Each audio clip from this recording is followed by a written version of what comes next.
I know you are sweeter than grass fields in June,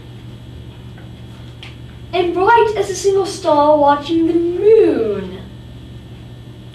I long for my grass, and I dream for my star, though I haven't the faintest idea who you are.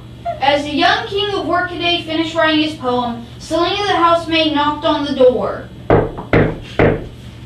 Your minister wants you. The king groaned and put down his pen. While you're seeing the minister, I could clean your room. Yes, but don't touch the desk. Please. Oh, all right. The king of Workaday wanted a queen, and his minister had come to tell the young king so. You've come of age, your majesty. It's time for you to find a wife.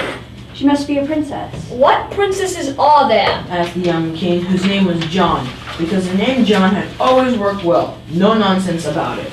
They did not believe in nonsense there in the kingdom of Workaday, and they kept their noses so close to their jobs that they couldn't see anything beyond them. There's the princess of the North Mountains, the princess of Southlands, and the princess of East Marshes. And what about Westwoods? We do not know about Westwoods. No one has passed the fence that stands between us and the country beyond. Tomorrow I will hunt Westwoods and find out. Sir, it is forbidden. And then John remembered how in his childhood he had been warned by his parents never to go into Westwoods. The mothers of Workaday had always warned their children of the dangers that lie beyond the fence, and no Workaday children ever lost the wish to get into Westwoods until they grew up and got married and had children of their own. Then they warned their own children of the dangers they had never seen. I will hunt Westwoods tomorrow. He went to tell Selena to put out his things and found her over his desk reading what he had been writing. Don't do that! Oh, all right. I'm going hunting tomorrow. I want you to put out my things. Where are you hunting? In Westwoods. Never! Selena began to dust the desk, and a flick of her duster sent the king's writing through the floor. The king picked it up anyway and got rather pink. So you read this, did you? Mm-hmm. Well? It's better poetry, isn't it? Yes. Thought so. Well, I think your room is about done now. And she took herself out of it. The king felt so cross with her, he crumpled his poem into a ball and threw it into the wastepaper basket. The morrow came, and the king rode out on his white horse for Westwoods. His first feelings were of disappointment. In front of him was a barrier of brushwood. Caught in the barrier was all sorts of broken rubbish, torn pictures, broken dolls, rusty trumpets, and useless books without covers. He rode through the barricade of rubbish and found a waste of flat gray sand like the desert. The king turned his horse and returned to the palace back in Workaday. Sir, you have returned. What did you see? Nothing and nobody.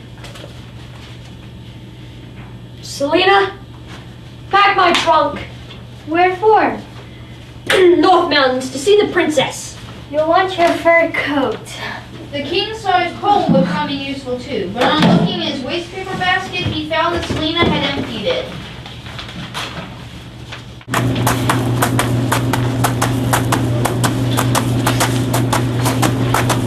The next day, the king rode to North Mountains. It was freezing. The king rushed to the palace, which stood upon a glacier on a mountain top. The throne room was hung in white and felt like a refrigerator. At the far end, the king of North Mountains sat on his throne. At the king's feet sat the princess of the north. The king gave the slightest nod to the princess at his feet. John couldn't remember his poem. He did his best. You're whiter than snowflakes. You're colder than ice. I can't see your face, and perhaps it's not nice. I don't want to marry a lady of snow. I've come to propose, and I hope you'll say no. A complete silence followed his proposal. John began to think he must have gotten his poem wrong. When he got outside, he jumped on his horse and rode back to Workaday as fast as he could.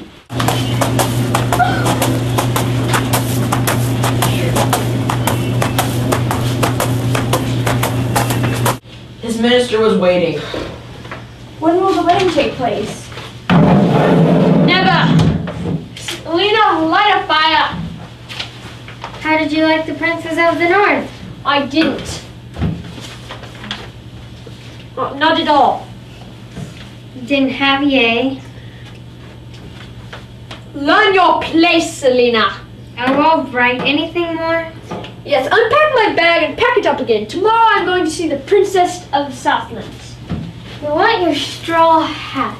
Oh yes, I might. Selena, do you remember that bit of poetry of mine? I have too much to do to trouble myself to learn poetry.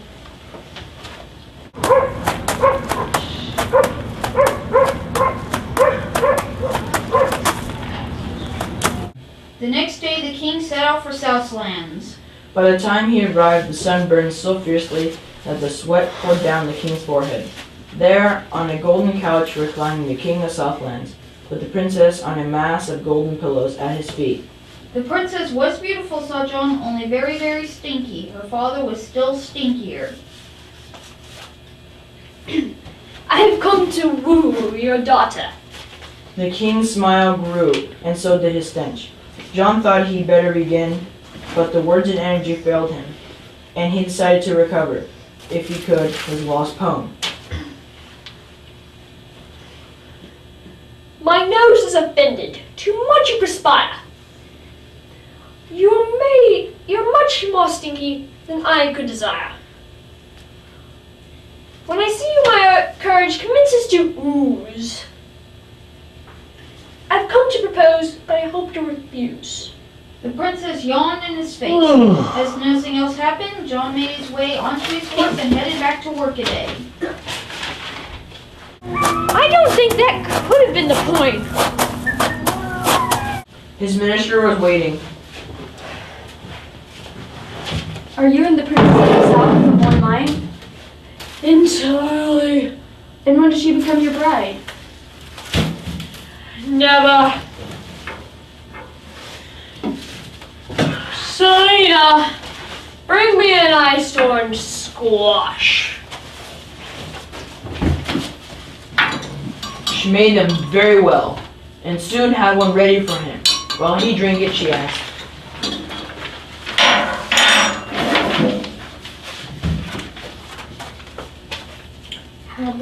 How did you get along with the princess of the south? I didn't. Didn't take ye. Mind your place, Selena. Oh, all right. Is that all for now? No, tomorrow I'm going to see the Princess of East Marshes. You want your raincoat? Selena, where do you put what you find in my waste paper basket? It goes in the dustbin. Has the dustbin been emptied this weekend? I sent for the dustbin especially. It seemed extra full of rubbish. Oh. The next day the king journeyed to East Marshes. The king was met by a harsh and noisy wind that nearly blew him from his saddle. the city was built of great stone without any beauty. Everyone seemed to be rushing and shouting.